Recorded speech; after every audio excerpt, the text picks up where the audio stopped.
Bismillahirrahmanirrahim. Assalamualaikum warahmatullahi wabarakatuh. Dan selamat sejahtera. Hari ini kita akan masuk topik 3. Tapi bahagian pertama sebab topik ni sangat panjang. So saya akan fokuskan untuk minggu ni kepada sebahagian daripada topik ni.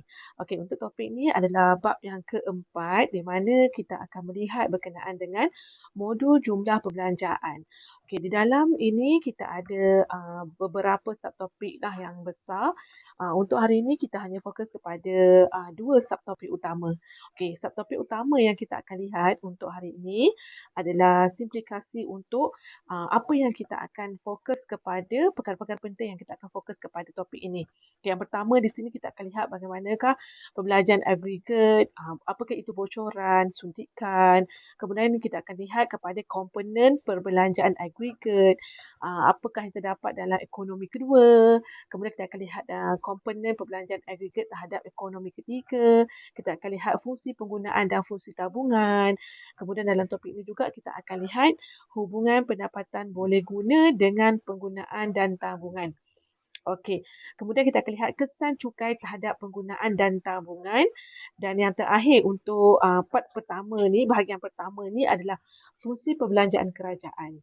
Okey, kita lihat yang seterusnya. Dekat sini kita ada perbelanjaan aggregate. Pertama sekali kita kena tahu dulu terlebih dahulu apa itu perbelanjaan aggregate. Okey, perbelanjaan aggregate ni ataupun aggregate expenditure ni dia adalah jumlah perbelanjaan yang dilakukan oleh pelaku-pelaku ekonomi terhadap barang dan perkhidmatan yang dikeluarkan oleh pengeluar dalam jangka masa tertentu.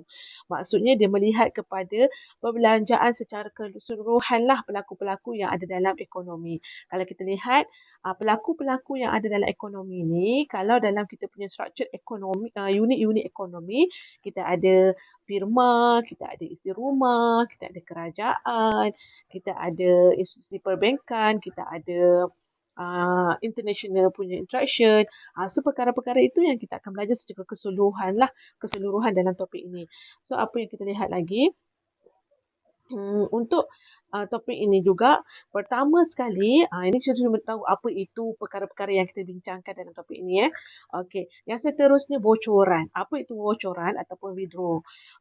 Bocoran ni kita akan menggunakan simbol W sepanjang kita punya proses pembelajaran. Kalau kata je bocoran, kita akan menggunakan simbol W. Sebab apa kita kena ada guna simbol-simbol dalam topik ini? Kita ada pengiraan, kita ada formula di mana pengiraan-pengiraan ni kita akan menggunakan simbol-simbol ataupun huruf-huruf tertentu yang merujuk kepada setiap perkara yang kita akan bincangkan. So untuk part pertama ni kita cuma nak berkenalan-berkenalan. Apakah perkara-perkara yang kita akan bincangkan dalam topik ni. Okey, bocoran. Bocoran ni adalah aliran keluar wang daripada aliran pusingan pendapatan yang menggunakan tingkat keseimbangan pendapatan. Okey, bocoran ni juga dia mengurangkan perbelanjaan aggregate. Dalam ekonomi yang mana kesan dia adalah kepada inventory semakin bertambah. Inventory ni adalah stok kepada perniagaan kita akan bertambah. Kemudian kita punya macam mana, kenapa kita kata inventory itu bertambah? Sebahagian daripada output yang kita hasilkan dalam firma ni tak dapat dijual. Firma ni akan mengurangkan output bila dalam situasi di mana dia banyak stok. Barang tak boleh dijual, secara tak langsung firma ni akan mengurangkan output. Bila dia mengurangkan output, maksudnya penggunaan faktor pengeluaran terutamanya buruh, bahan mentah, itu terpaksa dikurangkan. So kalau berlaku bocoran ni akan mengurangkan tingkat pendapatan negara.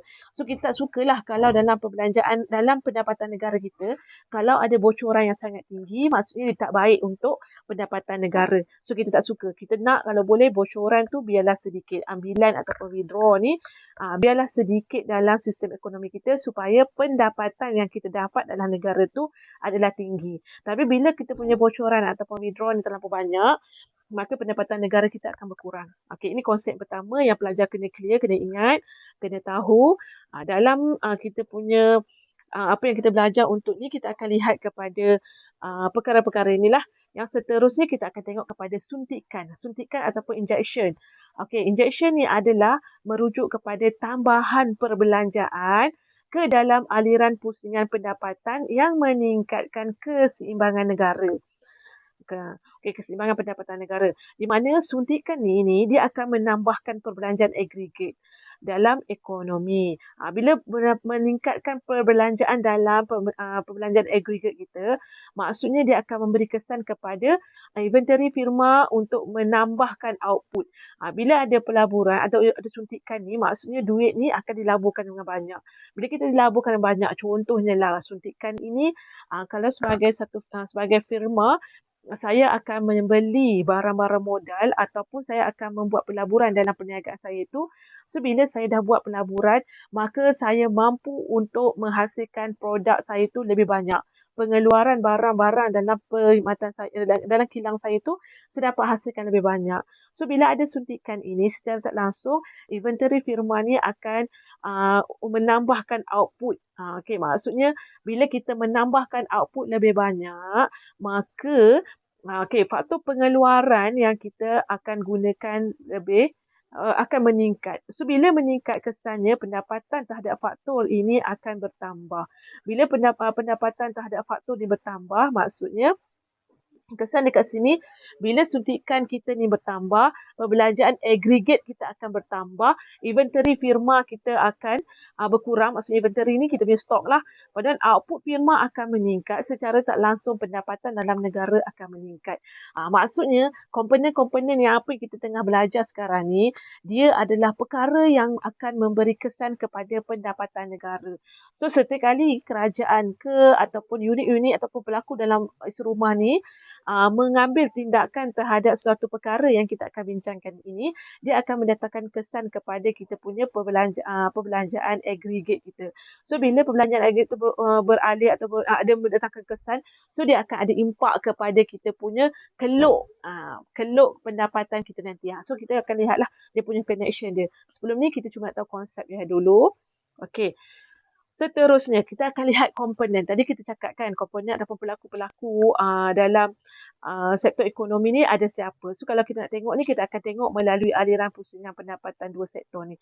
Di mana dalam ini kita akan lihat komponen perbelanjaan agregat, bocoran dan suntikan ekonomi dua sektor. Kita andaikanlah ekonomi kita ni terdiri daripada dua sektor. Dua sektor ni adalah dua pelaku ekonomi sahaja yang ada dalam struktur ekonomi negara kita ni. Ini andaian. Okay, andaiannya di mana dalam ekonomi dua sektor ni hanya terdapat isi rumah dan juga sektor firma. Maksudnya kita ada isi rumah dan firma sahaja. Okey, melalui isi rumah dengan firma ni sahaja bermakna dalam situasi ini kita akan lihat komponen-komponen yang terlibat. Kalau kata dalam perbelanjaan agregat, kita ada agregat demand tadi tu. Kalau dalam perbelanjaan agregat, untuk dua sektor ekonomi ni hanyalah melibatkan penggunaan. Penggunaan ni adalah perbelanjaan isi rumah, consumption. C adalah melibatkan kepada penggunaan dan juga investment. Dari mana datang investment ni? Nanti kita akan lihatlah. Maksudnya dia akan melibatkan perbelanjaan agregat hanya melibatkan penggunaan dan juga investment. Okey, dalam komponen perbelanjaan agregat ni yang terdiri daripada kita punya penggunaan dan juga investment ni, kita lihat dalam ini kita akan wujud dua situasi, bocoran dan juga investment. Injection tadi tu. Dalam struktur ekonomi ni, kita panggil struktur ekonomi, sistem ekonomi kedua ni, kalau kita lihat di sini, kita akan ada sektor isi rumah, kita ada sektor firma, kemudian kita ada perbelanjaan. Ini adalah perbelanjaan. Y ini merujuk kepada perbelanjaan. C ni adalah merujuk kepada penggunaan isi rumah, consumption isi rumah terhadap barang-barang dan perkhidmatan yang dikeluarkan oleh sektor firma. Okey, dalam komponen perbelanjaan dan juga penggunaan ni, selain itu juga dalam struktur aliran pusingan pendapatan ini, di mana isi rumah ni dia akan buat bocoran, dia akan buat suntikan, S itu suntikan, I adalah investment. Maksudnya dekat sini dia akan ada dua komponen ini juga, komponen withdraw dan juga komponen injection dekat sini. Okay, yang kedua, syarat keseimbangan ini dalam dalam ekonomi dua sektor ni, di mana kena ada pendekatan perbelanjaan aggregate, di mana perbelanjaan aggregate kita ini pendapatan Y ini mestilah sama dengan C plus dengan I. C itu adalah consumption, I itu adalah suntikan daripada investment, sebab tu ada I. Okey, ini adalah komponen apa yang pelajar kena tahu dahulu. Dalam sistem ekonomi dua sektor ni, ini adalah komponen yang perlu ada di dalam struktur ekonomi dia dan apa perkara-perkara yang perlu ada. Kita tahu kat sini kita ada komponen dan syarat dia mestilah perbelanjaan aggregate sama dengan pendapatan, di mana pendapatan ini mestilah sama dengan C plus I. C adalah consumption, penggunaan isi rumah. I ini adalah injection yang merujuk kepada pelaburan. I investment tu. Okey. Kalau kita lihat berdasarkan pada gambar rajah tadi, kita lihat aliran pusingan pendapatan ekonomi dua sektor ni, dia adalah terdiri daripada isi rumah dan juga firma. Maksudnya ada dua komponen ini sahaja. Okey, dalam komponen perbelanjaan aggregate ekonomi dua sektor, kita ada perbelanjaan penggunaan C iaitu consumer, dilakukan oleh isi rumah terhadap barang dan perkhidmatan. Kemudian kita ada perbelanjaan pelaburan. Perbelanjaan pelaburan investment ini dilakukan oleh firma atau ke atas barang modal bagi meningkatkan keupayaan pengeluaran dia. Dia nak beli barang-barang modal lah. Contohnya dia nak beli jentera ke, dia nak meluaskan dia punya kilang dan sebagainya lah. Itu adalah kaedah yang digunakan untuk daripada hasil pelaburan yang dia dapat tu. Okey, kalau kita lihat dalam aliran ekonomi dua sektor ini juga, selain daripada komponen perbelanjaan aggregate, kita mesti ada komponen bocoran. Komponen bocoran ini dalam ekonomi adalah terdiri daripada tabungan S. Okey, S tu ada saving, iaitu sebahagian pendapatan tidak dibelanjakan dan buat simpanan di institusi kewangan.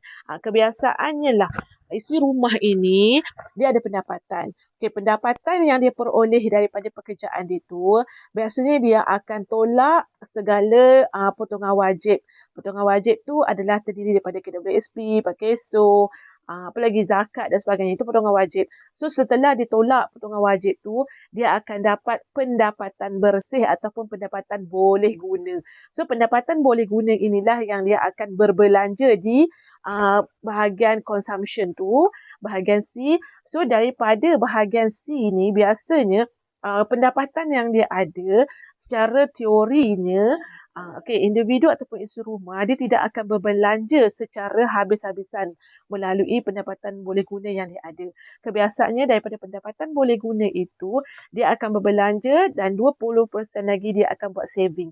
So, saving itu walaupun dia menjadi simpanan kepada isi rumah, tetapi dalam aliran ekonomi, dia merupakan satu bocoran ataupun withdraw. Sepatutnya kalau konsep ekonomi, duit yang ada kita ada kat dalam tangan kita, kita kena berbelanja dalam pasaran. Maksudnya duit tu perlu masuk balik dalam pasaran. Tetapi dalam praktikalnya, biasanya pendapatan boleh guna yang kita ada, kita akan berbelanja sebahagian, kemudian kita akan buat saving sebahagian. So dalam konsep ekonomi ataupun aliran wang itu, dalam aliran pusingan pendapatan kita ni, kita akan lihat bahawa saving ini merupakan kita punya bocoran dalam agihan pendapatan kita. Okey, so ingat bocoran ini dia boleh sama ada dalam bentuk saving. Okey, yang ketiga, komponen yang perlu ada lagi dalam sistem ekonomi kedua ni adalah suntikan ekonomi, iaitu yang terdiri daripada pelaburan. Biasanya kita kata tambahan perbelanjaan ke dalam aliran pusingan pendapatan yang diperoleh daripada pinjaman daripada institusi kewangan. Maksudnya biasa kita nak buat investment di dalam perniagaan, biasanya bukan kita menggunakan duit yang sedia ada lah. Kita akan mengambil duit daripada loan. Kita membuat pinjaman di institusi kewangan. So duit tu yang kita bawa masuk balik dalam pasaran itu, dia juga akan mempengaruhi pendapatan negara ataupun aggregate expenditure kita tu, perbelanjaan aggregate kita. Okey, ini apa yang kita lihatlah dalam pendekatan ekonomi dua sektor. Maksudnya dalam pengiraan kita nanti, apa yang kena ada komponennya. Yang pertama, kena ada perbelanjaan agregat. Yang kedua, mesti kena ada bocoran. Bocoran ni akan wujud apabila individu ataupun isi rumah ni membuat saving. Kemudian kita akan ada komponen suntikan. Suntikan ini ataupun injection ini dia adalah melalui investment. Investment yang dilakukan oleh individu ataupun pelaku dalam ekonomi untuk kemajuan dalam perniagaan dia ataupun pengeluaran dia, di mana pengeluaran dia ni wang yang diperolehi adalah melalui institusi keuangan. Okey, itu apa yang perlu adalah secara konsep ataupun basic maklumat awalnya. Okey, yang seterusnya dekat sini kita akan lihat komponen perbelanjaan agregat, bocoran dan suntikan bagi sistem ekonomi tiga sektor. Apa bezanya dua sektor dan tiga sektor? Okey, mari kita lihat. Untuk tiga sektor ini, dia merujuk kepada yang pertama kita ada isi rumah, kemudian kita ada yang kedua kita ada sektor firma dan yang ketiga kita ada sektor kerajaan. Itu yang menggambarkan kenapa ekonomi ni ada tiga sektor. Maksudnya dia melibatkan tiga pelaku ekonomi ni, iaitu tiga pelaku ekonomi ataupun tiga unit ekonomi yang ada dalam pasaran sekarang ni, iaitu isi rumah, firma dan juga kerajaan. So, perkara yang kena ada, awak tengok dari dua sektor. Dua sektor dia cuma terhad. Sekarang ni ditambah lagi. Bila ada tiga sektor, bila ada kerajaan, dia akan tambah lagi elemen kerajaan kat sini. Mari kita tengok daripada awal. Kalau yang pertama, untuk ekonomi dua sektor ini, biasanya untuk perbelanjaan agregat dia, kalau dua sektor, dia cuma ada pengguna dan juga investment. Tetapi bila tiga sektor, dia dah masuk pengguna si consume dan juga investment serta perbelanjaan kerajaan. G ni adalah government expenditure. Di mana kalau kita lihat di sini, kalau tengok yang B ni, dekat sini kita ada ekonomi tiga sektor yang mana perbelanjaan agregat kita terdiri daripada C plus I plus G. Consume plus investment plus dengan government expenditure. Ini akan jadi perbelanjaan agregat bagi tiga sektor. Kalau dua sektor kita tengok dekat sini, dia hanya melibatkan consume plus dengan investment. Maksudnya dia cuma ada perbelanjaan kerajaan dan juga investment sahaja. Kalau dua sektor. Kalau tiga sektor, dia ada tiga elemen dekat situ. G ni adalah perbelanjaan kerajaan, I ni adalah investment daripada sektor swasta, C ni adalah consume daripada sektor isi rumah. So dekat sini kita lihat perbelanjaan agregat. Bagi bocoran ataupun withdraw ni pula, kalau dua sektor kita cuma ada saving. Okey, kalau tiga sektor, saving plus dengan tax. T ni adalah tax, di mana untuk tiga sektor ni kita ada pertambahan lagi satu elemen dia.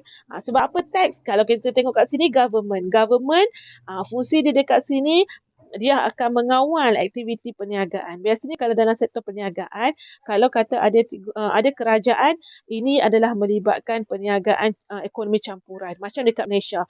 Kalau kita tengok tadi, yang ini dua sektor ini lebih kepada ekonomi pasaran bebas ataupun kapitalis, di mana hanya dikuasai pasarannya oleh pihak firma dan juga isi rumah, yang mana mereka ni adalah orang yang mengawal harga melalui mekanisme harga. Okey, kalau kita lihat yang kedua ini, sektor ekonomi tiga sektor ini, dia melibatkan kerajaan. Dalam sektor ekonomi, kita boleh tengok dia punya konsep perniagaan ini adalah sistem ekonomi campuran. Bila campuran kerajaan ada di sini, kerajaan akan memainkan peranan untuk mengawal keadaan ekonomi. Maksudnya, pihak swasta dengan isi rumah ni dia tak boleh bebas sesuka hati. Dia ada peranan kerajaan. So, kerajaan dekat sini, apa yang dibuat, dia adalah pertama, dia akan bantu dalam sudut ekonomi, menyediakan apa yang tidak boleh pihak swasta sediakan. Dalam masa yang sama, dia menyediakan perkhidmatan dan juga barang dan perkhidmatan awam. So kalau kita lihat dekat sini, kerajaan ni juga selain dia berbelanja, dia akan mengutip cukai. Itu peranan kerajaan lah. So tak boleh marah lah bila kerajaan mengenakan cukai-cukai yang ada di dalam struktur ekonomi kita. Sebabnya hasil kerajaan adalah melalui hasil cukai dan juga bukan cukai. So elemen yang paling besar sekali yang menyumbang kepada hasil kerajaan adalah melalui cukai. So melalui sistem tiga sektor ini, kerajaan akan berperanan dalam dua kategori, iaitu berbelanja dan juga mengutip hasil cukai. So kalau kata bocoran ini bila tiga sektor ini dia akan terlibat melalui saving isi rumah dan juga pembiayaan terhadap cukai. So dia akan ada S untuk saving, T ni adalah tax yang dikenakan oleh pihak kerajaan. Okey, kalau kata suntikan, injection ni pula, kalau kata dalam struktur ekonomi dua sektor, kita hanya melibatkan kepada investment sahaja. Tapi bila dalam suntikan di sini, bila ada tiga sektor, dia melibatkan investment daripada pihak swasta ataupun individu yang merupakan duit daripada yang dia buat loan daripada institusi kewangan. Ini bila tiga sektor dia ada penambahan daripada perbelanjaan kerajaan. Bila biasanya perbelanjaan kerajaan di sini ni dia akan buat suntikan bila berhadapan dengan keadaan ekonomi inflasi ataupun deflasi. Sebelum ni pelajar dah pernah belajar bagaimana kerajaan ini berperanan dalam mengawal keadaan ekonomi sama ada inflasi ataupun deflasi. So dalam situasi ini bila ekonomi tiga sektor ni, kerajaan bukan hanya berbelanja, dia juga akan membuat suntikan berdasarkan keadaan ekonomi itu. Okey, ini apa yang kita lihatlah komponen perbelanjaan agregat, bocoran, suntikan bagi sistem ekonomi tiga sektor. So saya harap pelajar boleh bezakanlah. Tadi kita dah tengok komponen perbelanjaan agregat bagi dua sektor dengan tiga sektor. So saya harap untuk tiga komponen ini agregat demand, bocoran dengan agregat expenditure, bocoran dan juga suntikan ni pelajar dapat bezakan dengan baiklah bagi kedua-dua jenis sektor yang ada. Okey, ini penerangan dia secara detail lah. Kalau pelajar nak tengok nanti boleh tengok. Okey, yang seterusnya kita nak lihat lagi pula kepada fungsi penggunaan dan fungsi tabungan. Tadi kita dah lihat kan secara umumnya kita akan ada sistem perniagaan, sistem ekonomi kita yang dua sektor sahaja, kemudian tiga sektor. So dalam sistem perniagaan ataupun ekonomi yang ada ni, tadi kita dah lihat dia ada tiga komponen utama. Komponen yang pertama tadi adalah melalui komponen aggregate expenditure. Kemudian kita ada bocoran, withdraw. Kemudian kita ada suntikan ataupun injection dekat situ. So elemen-elemen tadi tu hanyalah konsep untuk pengetahuan pelajar. So sekarang ni lebih detailsnya lagi. Untuk setiap komponen tadi ni kita ada formula yang fungsi-fungsi ataupun rumus yang mana kita akan buat calculation nanti untuk kita menentukan berapa banyak tabungan yang ada dalam setiap sektor ekonomi itu. Kemudian berapakah penggunaan dia, tabungan dia, apakah injection dia, apa semua tu kita akan ada formula dia. So kita akan pergi satu-satulah. Untuk yang seterusnya ni kita akan lihat dulu untuk fungsi penggunaan dan fungsi tabungan. Okey, kalau kita lihat dekat sini pendekatan penggunaan ataupun consume ni adalah perbelanjaan yang dilakukan oleh isi rumah terhadap barang dan perkhidmatan. Kalau kita lihat tabungan ataupun saving ni adalah bahagian pendapatan boleh guna yang tidak dibelanjakan. Maksudnya tadi saya kata dah kan, pendapatan boleh guna kita ada ni, kita akan belanja sikit, lepas tu sikit lagi kita akan buat saving. Okey, itu kita akan gunalah pendapatan kita yang kita ada tu. Maksudnya pendapatan boleh guna, pendapatan tolak dengan cukai, ataupun pendapatan boleh guna ni kita buat consumption plus dengan saving. Kita akan dapatlah pendapatan boleh guna. Ini ada dua rumus yang kita boleh lihat. Okey, kemudian ekonomi dua sektor biasanya jumlah pendapatan negara sama dengan pendapatan boleh guna. Pendapatan boleh guna sama dengan pendapatan negara. Boleh guna sama dengan pendapatan sebabnya kita boleh ada cukai dekat sini. Okey, sebab kita dua sektor yang tadi kan bila kita lihat dua sektor cuma ada isi rumah dengan firma. So kita akan setkan dalam minda kita sekarang ni pendapatan negara untuk sektor ekonomi dua sektor dia adalah sama dengan pendapatan boleh guna. Okey, clear, saya harap clear. Okey, apakah hubungan pendapatan boleh guna dengan penggunaan dan tabungan? Kalau kita lihat dekat sini, perbelanjaan penggunaan berhubung positif dengan pendapatan boleh guna. Maksudnya, semakin banyak kita punya pendapatan boleh guna, semakin banyaklah penggunaan kita, consumption kita ni. Sebagai serumah, semakin banyak pendapatan awak, semakin banyak awak berbelanja. Okey, isi rumah ni akan meningkatkan perbelanjaan penggunaan apabila pendapatan boleh gunanya meningkat.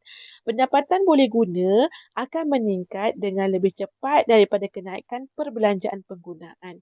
Hal ini kerana pendapatan tidak akan dibelanja kesemuanya tetapi kita akan membuat tabungan. Maksudnya, kita kata kat sini dalam konsep dekat sini tadi, kita kata pendapatan dengan penggunaan ni berhubung secara positif, di mana semakin banyak pendapatan yang kita ada, semakin banyak kita akan berbelanja.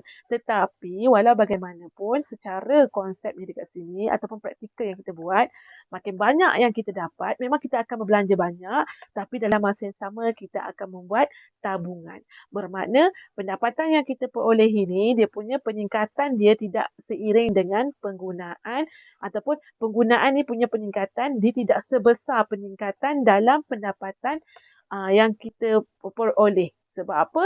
Dalam pembelanjaan kita tadi, kita dah tarik sikit sebagai saving. Okay, saya harap faham konsep hubungan ni. Okey, kemudian kita akan lihat pula fungsi penggunaan dan fungsi tabungan.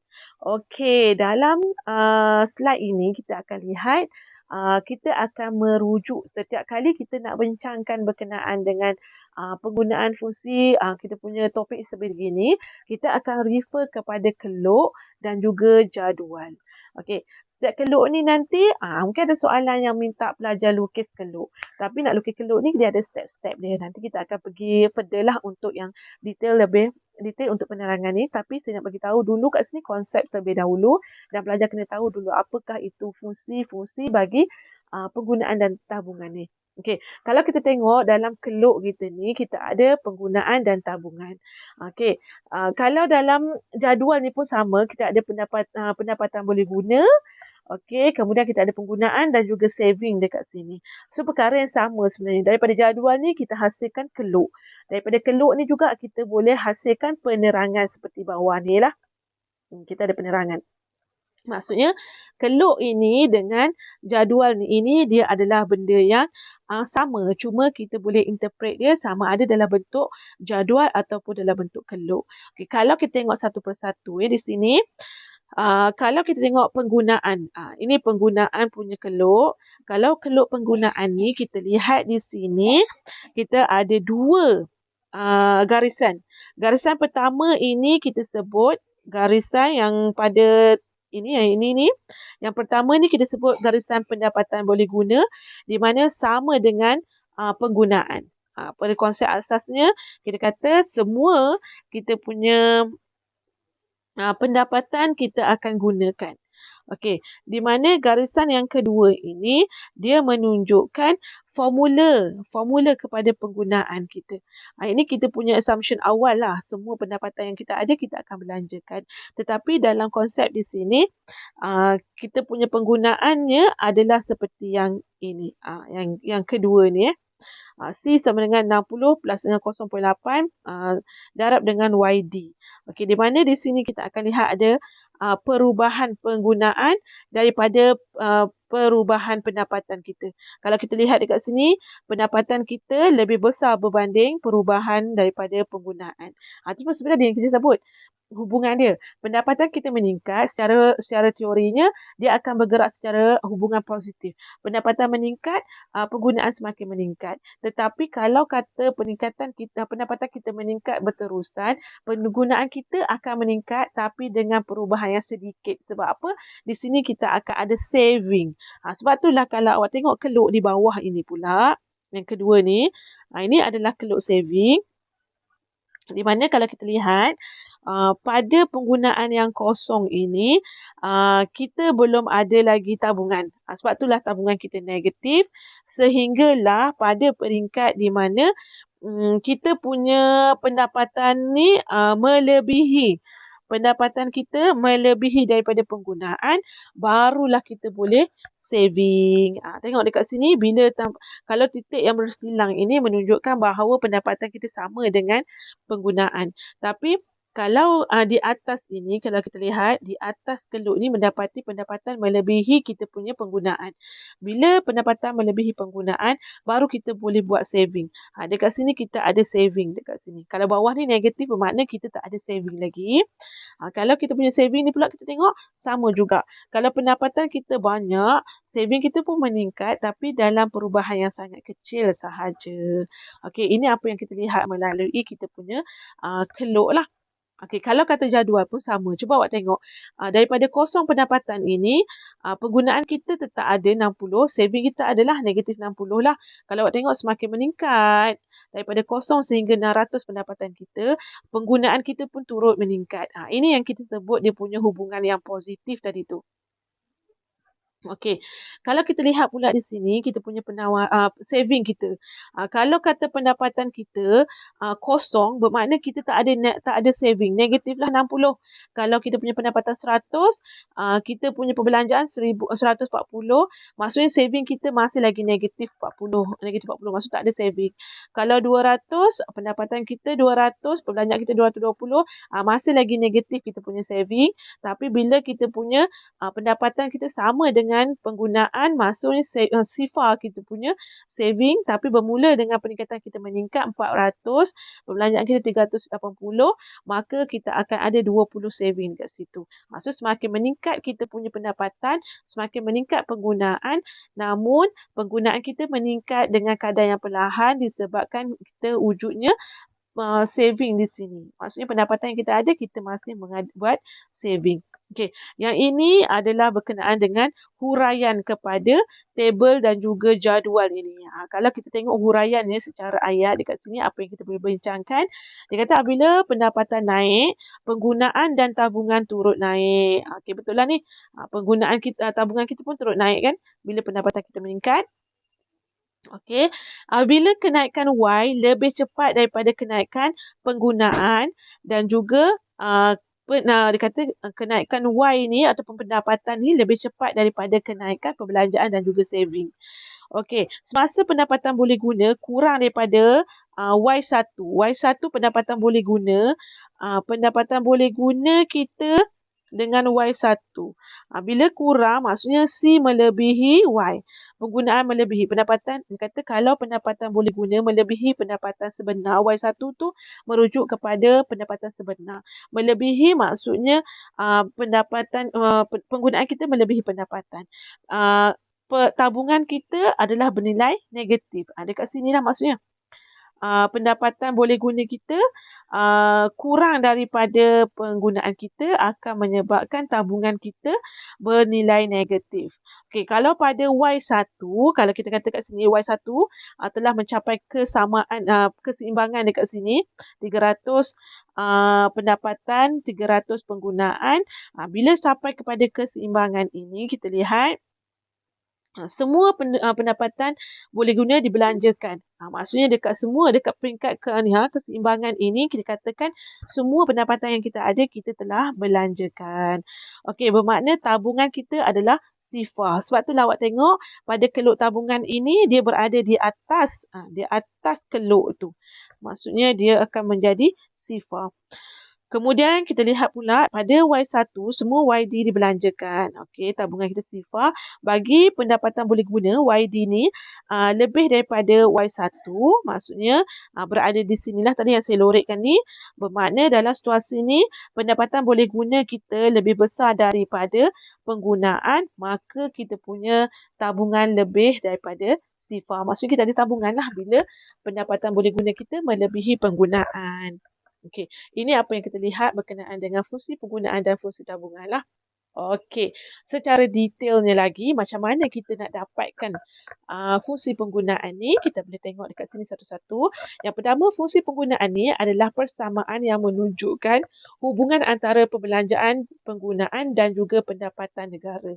Maksudnya hubungan perbelanjaan dengan pendapatan, iaitu C dan juga pendapatan negara. Dua perkara ni, dia ada hubungan di antara dua perkara ni. Okey, ekonomi dua sektor menggunakan penggunaannya dinyatakan seperti ini.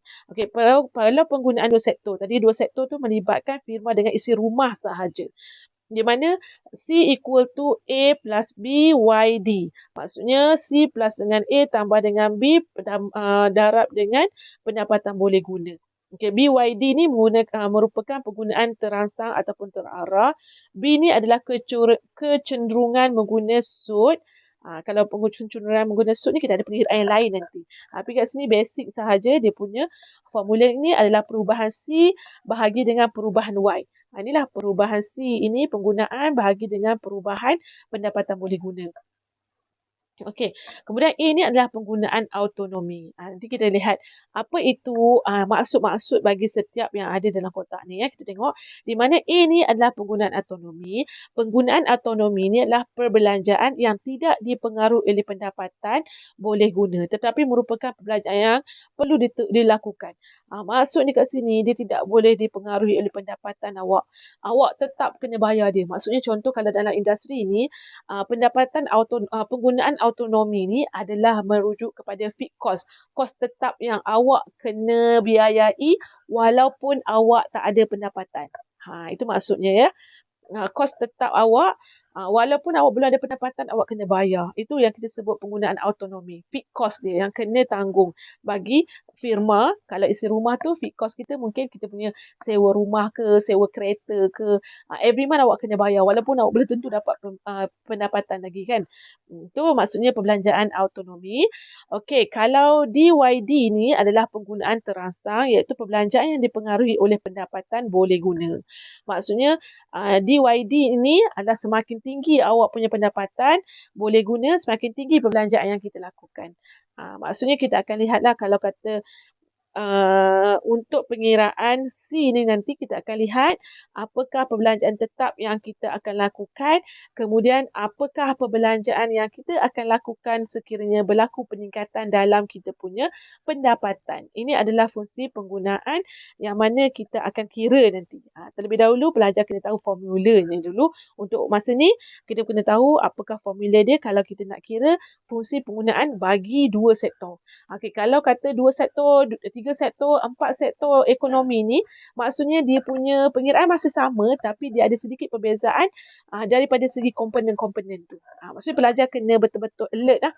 Kalau kata yang pertama ni untuk dua ekonomi, dua sektor ni, dia hanya melibatkan penggunaan kan. So kalau penggunaan, kita lihat kat sini kalau penggunaan tu macam mana you nak kira penggunaan tu. So penggunaan ni kita akan lihat perbelanjaan penggunaan kita ni adalah kepada kos tetap ataupun autonomi kos tu yang mana kita kena bayar walaupun kita punya pendapatan tak ada lagi. Okey, kalau kemudian yang kedua ni kita akan lihat kepada pendapatan boleh guna kita. Yang mana kita akan belanja semakin banyak pendapatan boleh guna kita, semakin banyaklah kita berbelanja, iaitu BYD tu. Okey. So saya harap pelajar boleh fahamlah macam mana kita nak dapat setiap nilai bagi kita punya formula ni. Okey, tak apa. Pelajar boleh tahu je dulu kat sini. Nanti bila nak kira ni kita akan faham sedikit demi sedikit. Sebab ini lebih kepada konsep. Kemudian kita ada D. D ni adalah kecerunan yang menggunakan sud nilai kecerunan fungsi penggunaan. Okey, cuba kita lihat contohlah di sini. Kalau kita nak lihat kecerunan untuk B ni, kecerunan penggunaan. Sud di mana kita akan lihat peratus perubahan penggunaan bahagi dengan peratus pendapatan boleh guna. So kalau contoh dekat sini dia bagi kat kita penggunaan dia 220 tolak dengan 140 bahagi dengan pendapatan boleh guna kita 200 hingga tolak 220. Ini kita merujuk kepada tabel ni saya rasa. Okey, kemudian kita akan dapatlah nilai kecerunan kita punya mengguna sud kita ni adalah 0.8. So 0.8 inilah kita akan masukkan ke dalam kita punya formula penggunaan tadi. Penggunaan kita adalah C sama dengan A plus dengan B YD. Di mana kalau kita lihat tadi penggunaan kita autonomi kalau berdasarkan jadual yang dibagikan ni, penggunaan ni adalah perbelanjaan autonomi. Maksudnya pendapatan awak kosong tetapi awak masih ada perbelanjaan. So perbelanjaan autonomi ni adalah nilai A. A adalah ini. So maksudnya kalau formula penggunaan kita tadi, kita terus masuk je A tadi 60. So kita kena cari juga dia punya nilai kecurunan tadi. Kecenderungan dia adalah menggunakan formula mengguna sud. Mengguna sud kecurunan itu adalah perubahan consumption bahagi dengan perubahan pendapatan boleh guna. So awak akan dapatlah nilai awak masukkan dalam kita punya formula ni. Okey, itu adalah fungsi penggunaan. Yang kedua, kita nak lihat kepada fungsi tabungan di mana persamaan yang menunjukkan hubungan antara tabungan dan juga pendapatan boleh guna. Okey, fungsi tabungannya adalah seperti berikutlah. A equal to minus A plus dengan B YD. Okey, tabungan minus A ni juga dia adalah menunjukkan tabungan autonomi. Maksudnya awak belum ada gaji lagi, sepatutnya awak dah kena ada tabungan lah. So that's why lah kalau kita tengok table yang sebelum ni, nampak kosong awak punya pendapatan boleh guna, C awak 60, awak punya S adalah negatif 60. So itu adalah negatif 60 itu adalah merujuk kepada tabungan autonomi ataupun penggunaan autonomi. Di mana B tadi kecurunan, sama juga konsepnya, di mana kecurunan tabungan tu awak kena bahagi perubahan penggunaan bahagi dengan perubahan pendapatan boleh guna. Okey, kemudian kalau kita lihat dalam kita punya formula ni tadi, dia punya konsep lebih kurang sama dengan tabungan, cumanya dengan penggunaan. Cumanya kena tukar nilai lah. Kalau kata tadi penggunaan, ini adalah tabungan. Formula yang sama, kaedah yang sama untuk awak faham. Okey, yang seterusnya kecenderungan mengguna sud. Tadi tu kalau kecenderungan mengguna sud tadi tu, yang dekat B punya formula, yang berada di fungsi B ni, fungsi tabungan dan juga fungsi penggunaan tadi tu kita panggil marginal sud. So macam mana kita nak dapat marginal sud tadi tu? Dia adalah perubahan penggunaan bahagi dengan perubahan yang segitiga tu bermaksud perubahan Perubahan C adalah consumption, perubahan YD adalah pendapatan boleh guna. Kalau kita tengok sini, marginal penggunaan sud ni ataupun marginal propensity to consume ni merupakan ukuran perubahan perbelanjaan penggunaan bagi setiap ringgit perubahan dalam pendapatan negara. So tadi kita cuma cakap saja dalam bentuk percakapan kan, kita kata peningkatan dalam pendapatan akan meningkatkan penggunaan. So berapa banyak peningkatan tu?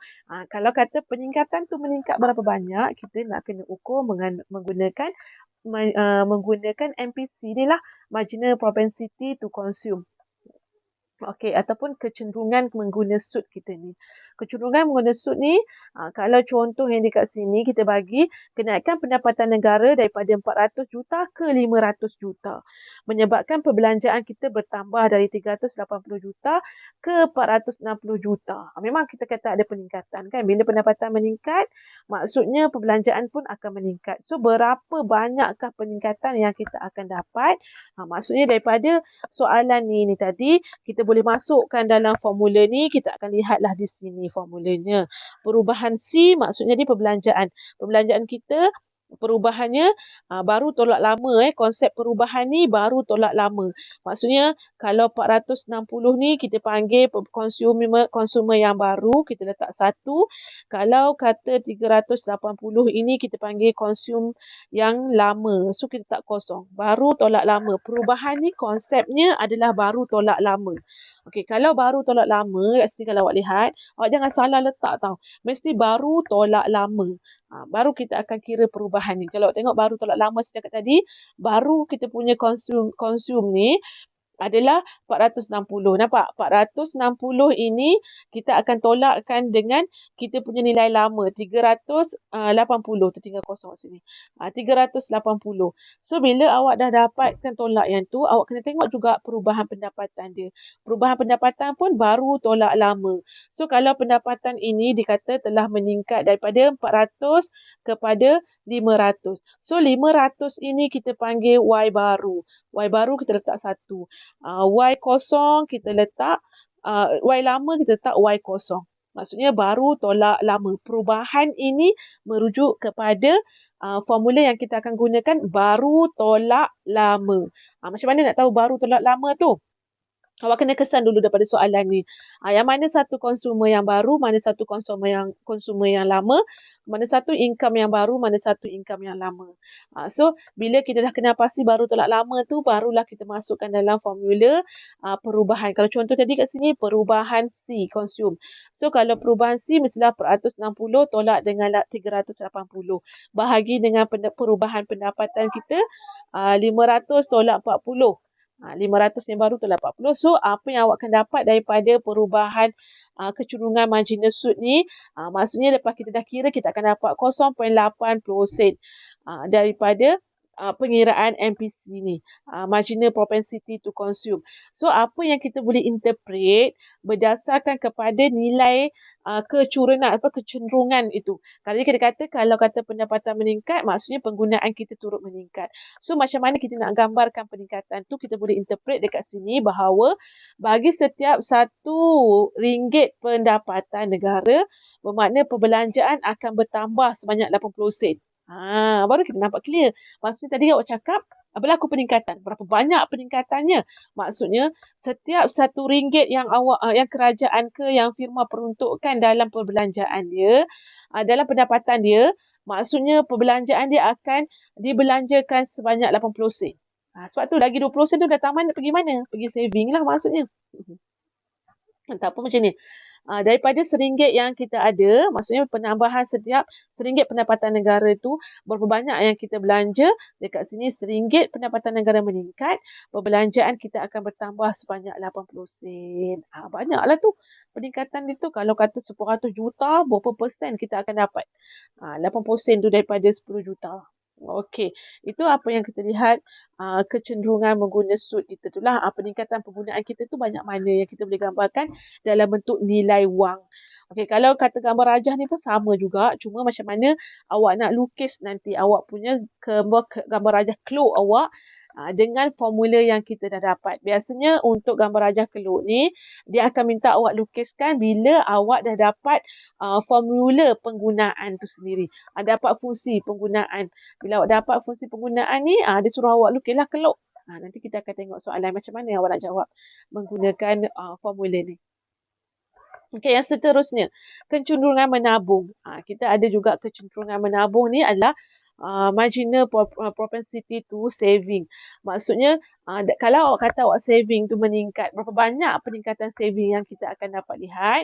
Mari kita tengok dekat sini macam mana kita nak kira. Masih sama juga, marginal propensity saving ini sama dengan perubahan saving bahagi dengan perubahan income.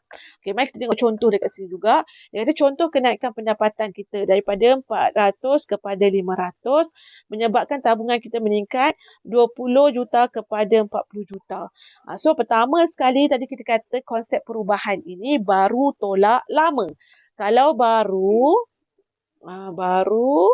tolak lama. Okey, so daripada pernyataan ni, pelajar kena tahu dulu yang mana satu saving baru, mana saving lama, mana pendapatan baru, mana pendapatan lama.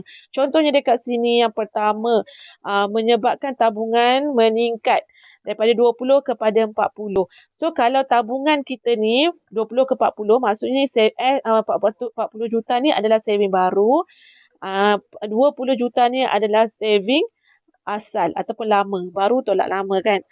Kemudian pendapatan negara pula daripada 400 kepada 500. Maksudnya 500 ni kita punya income baru, 400 ni kita punya income lama. Okey. So daripada Apa yang awak dah kenal pasti ni, awak boleh masukkan dalam formula kita. Perubahan S. S ni saving. Saving kita 40 tolak 20. Lepas tu kita punya pendapatan pula meningkat juga. Maksudnya 500 tolak 400. Baru tolak lama mesti kena ingat. Baru tolak lama. Kemudian bila kita dah kira, kita akan dapatlah 0.2 sen. Maksudnya daripada pengiraan kita ni dapat 20 sen. Bermakna dekat sini bagi setiap tambahan RM1 pendapatan negara, maksudnya kita akan tambahkan tabungan kita sebanyak 20 sen. Itulah maksudnya kita nak bagi tahu berapa banyak tabungan yang perlu kita dapat daripada peningkatan pendapatan tu. Okey. Keluk ni pun sama, cuma menggambarkan balik semula apa yang kita dah bincangkan di sini.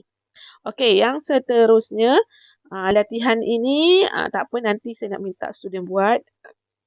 Student boleh rujuk dengan LMS apa yang saya arahkan nanti. Okey, ada jawapan rupanya. Okey, saya rasa stop dulu kat sini untuk part yang pertama ni.